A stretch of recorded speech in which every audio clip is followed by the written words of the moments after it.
November 23, 1985, a day that began like any other at airports across the globe. EgyptAir Flight 648, a Boeing 737, embarked on a routine journey from Athens to Cairo. 98 souls on board, unaware of the terror awaiting them. Within minutes, their ordinary flight would descend into a terrifying ordeal. In the cockpit, the pilots ran their pre-flight checks. Unknown to the passengers, 3 individuals harbored a dark plan. Members of the Abu Nidal organization, a Palestinian terrorist group. The terrorists made their move, transforming the ordinary into the unthinkable. A desperate fight for survival was about to begin.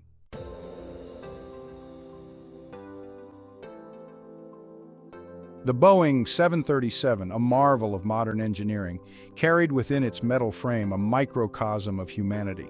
The passenger list of EgyptAir Flight 648 read like a roll call of the United Nations. Egyptians returning home from business or leisure, American tourists eager to explore the wonders of the ancient world, Canadians, Greeks, Japanese, a tapestry of nationalities united in their pursuit of new experiences, new connections, new beginnings. Each passenger carried their own hopes and dreams, their own stories waiting to be told.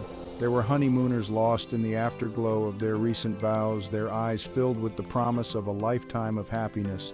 Families returning from long-awaited reunions, their laughter echoing through the cabin as they shared stories and souvenirs. Seasoned travelers, their passports filled with colorful stamps, eager to add another chapter to their personal adventures. And then there were those embarking on their first journeys abroad, their hearts pounding with a mix of excitement and trepidation, their minds swirling with images from guidebooks and documentaries. Among them were children, their laughter a universal language of joy and innocence. They fidgeted in their seats, eager to arrive at their destinations, their little hands clutching coloring books and beloved toys. They were oblivious to the danger lurking just a few rows away, the evil that was about to cast a long, dark shadow over their young lives. Theirs were the stories yet to be written, the dreams that would be tragically cut short. At the helm of the aircraft was Captain Hani Galal, a seasoned pilot with thousands of hours of flight experience. Beside him sat his co-pilot and a team of dedicated flight attendants, their smiles radiating warmth and professionalism. They were trained to handle turbulence, mechanical issues, even medical emergencies, but nothing could have prepared them for the horror that was about to unfold. Their dedication to duty and their unwavering courage would be tested in ways they could never have imagined.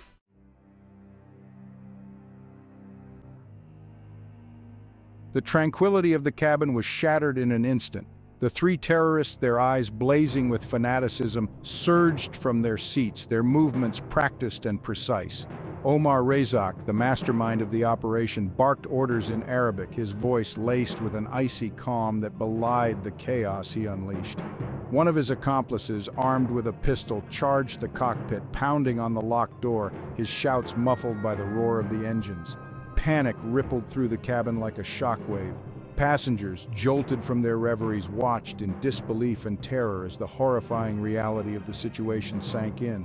Screams pierced the air, mingling with the frantic pleas of mothers shielding their children, their faces etched with a primal fear that transcended language barriers.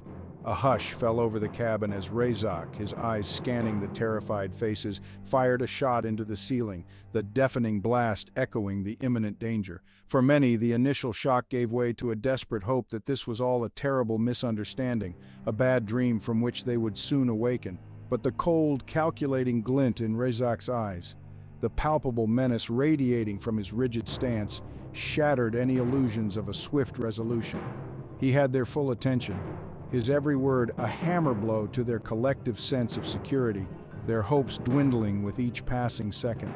The flight attendants, trained to project an aura of calm even in the face of emergencies, fought to maintain their composure, their faces masks of forced serenity. Inside, their minds raced, grappling with the enormity of the situation, their training providing little solace in this nightmare. They moved through the cabin, their eyes darting nervously, offering words of comfort that rang hollow even to their own ears. Their world, once defined by routine and the reassuring hum of jet engines, had been irrevocably shattered, replaced by a terrifying unknown.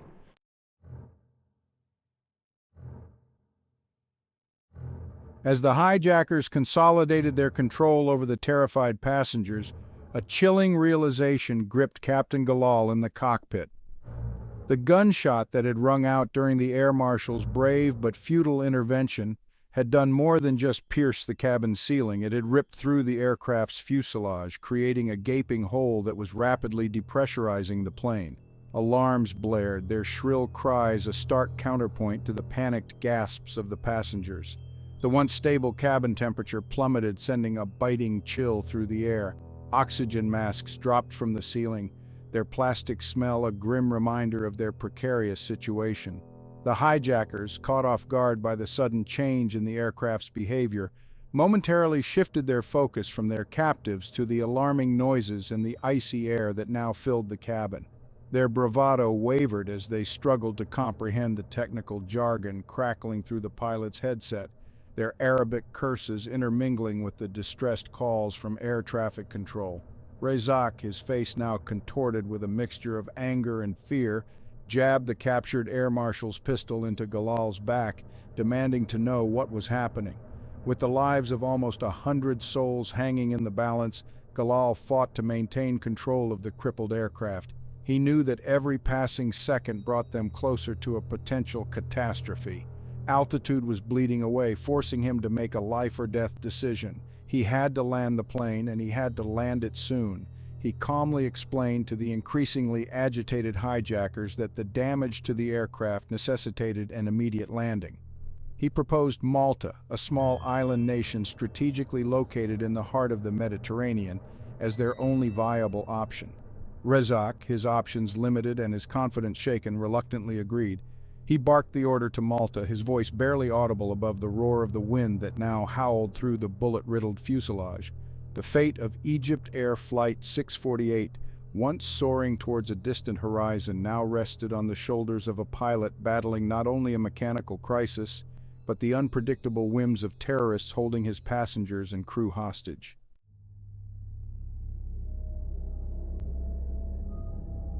The air inside the grounded Boeing 737 was thick with fear, the silence punctuated by the ragged breaths of the hostages and the ticking clock of a rapidly deteriorating situation. The Maltese sun beat down on the tarmac, reflecting off the aircraft's windows, turning them into mocking eyes that seemed to observe the unfolding drama with chilling indifference. Inside, Omar Rezak, his patience wearing thin, paced the aisle like a caged predator, his eyes scanning the faces of his captives, searching for any sign of defiance or hope. He knew time was not on his side. The Maltese authorities had made it abundantly clear: no fuel, no concessions. Their demands for the release of Palestinian prisoners held in Israeli jails were met with a wall of silence, their threats dismissed as the desperate ramblings of cornered madmen. Rezak, his authority challenged, his ego bruised, felt the pressure mounting. He needed to regain control, to remind everyone, the hostages, the Maltese government, the world watching with bated breath, that he was a force to be reckoned with. His gaze fell upon a young woman, her passport clutched tightly in her hand, her face pale with terror. She was American, he recalled, her nationality a potent symbol of the West he so despised. He snatched the passport from her trembling hand, his voice a menacing whisper that cut through the silence like a knife. The Americans, he announced, his Arabic words heavy with malice, they will be the first to die. A collective gasp rippled through the cabin, followed by an eerie silence that was more terrifying than any scream. The hostages exchanged panicked glances, their eyes wide with terror, their hopes of a peaceful resolution evaporating like water on hot sand. Rezak, relishing the fear he had instilled, smiled coldly. His message, he knew, would be heard far beyond the confines of the aircraft. The world held its breath. News of the hijacking had spread like wildfire, dominating headlines and airwaves. Families of the hostages, their faces etched with fear and anguish, huddled around television sets, clinging to every word, every update, their hopes dwindling with each passing hour. The stage was set for a tragedy, a showdown that would test the limits of human cruelty and the resolve of those fighting to save innocent lives.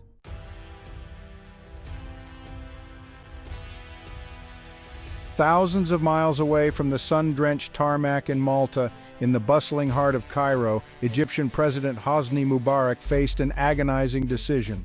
The hijacking of EgyptAir Flight 648, a brazen act of terrorism that had shocked the world, demanded a swift and decisive response.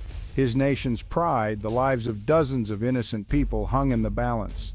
Negotiations with the hijackers had stalled, their demands unreasonable, their threats escalating with each passing hour. Military advisors, their faces grim, presented him with a daring plan, a clandestine operation to retake the aircraft by force. Codenamed Operation Thunder, the plan was fraught with risk. A select team of highly trained Egyptian commandos, veterans of covert operations and hostage rescues, would be dispatched to Malta under the cover of darkness. Their mission to storm the hijacked aircraft, neutralize the terrorists, and secure the release of the hostages. Every detail, every contingency was meticulously planned and rehearsed. Failure, Mubarak knew, was not an option. Under a veil of secrecy, the commandos boarded a C-130 Hercules transport aircraft, their faces etched with a mixture of determination and apprehension. They were elite warriors, the best of the best, but even they felt the weight of the mission pressing down on them. The stakes were incredibly high, the margin for error razor thin. They carried with them the hopes of a nation, the prayers of desperate families, and the heavy burden of knowing that their actions could mean the difference between life and death for the hostages trapped on that hijacked plane. As the Hercules roared into the night sky, its precious cargo hurtling towards a destiny with history, a sense of foreboding hung heavy in the air. The commandos, their faces illuminated by the dim glow of red-filtered lights, checked their weapons, their movements honed by years of training, their resolve hardening with each passing mile. They were prepared to face the enemy, to stare death in the face, to do whatever it took to bring their people home. The fate of EgyptAir Flight 648, once seemingly lost in a maelstrom of terror and despair, was about to be decided in a daring gamble, a desperate roll of the dice that would determine the destiny of so many. As dawn broke over the Mediterranean, the full horror of the events at Lucca Airport became tragically clear. The once pristine Boeing 737, now a mangled wreck consumed by fire, lay on the tarmac. The air, heavy with the acrid smell of smoke and jet fuel, carried the anguished cries of first responders, the tear-stained faces of families desperately searching for their loved ones. Newspapers from Cairo to California splashed the story across their front pages. Flags flew at half-mast in a gesture of global mourning. World leaders condemned the hijacking and offered their condolences. In Egypt, the nation plunged into mourning, united in their grief and their anger. Funerals, somber processions of grief and loss. For the families of the victims, the world had changed forever.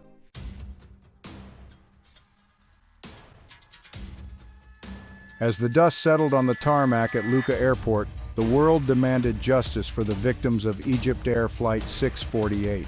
All eyes turned to Omar Rezak, the surviving mastermind behind the hijacking, the embodiment of the terror that had gripped the world for those harrowing 48 hours. Captured amidst the chaos of the raid, his body bearing the wounds of battle, Rezak became the focal point of international outrage and a lightning rod for demands for swift and decisive punishment. His name, once whispered in hushed tones in intelligence circles, was now synonymous with cold-blooded brutality, his face plastered on wanted posters and splashed across newspapers around the globe. The Maltese government, their nation thrust into the global spotlight by the hijacking and its bloody conclusion, moved swiftly to bring Rezak to justice. Charged with a litany of offenses, including hijacking, murder, and attempted murder, he stood trial in a heavily fortified courtroom, his every move scrutinized by a world eager to see him held accountable for his actions. The trial, a media spectacle that captivated audiences worldwide, laid bare the chilling details of the hijacking, the terror inflicted upon the passengers, the cold-blooded executions, the calculated cruelty that had shocked even seasoned observers of terrorism.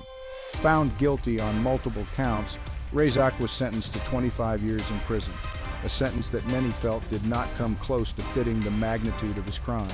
However, his time in a Maltese prison would prove to be but a prelude to a longer, more consequential chapter in his story. In 1993, after serving only 7 years of his sentence, Razak was released from prison in a controversial deal that sparked outrage among the families of the victims and raised serious questions about the effectiveness of international justice.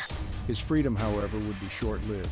Razak disappeared from public view, his whereabouts unknown, his future uncertain.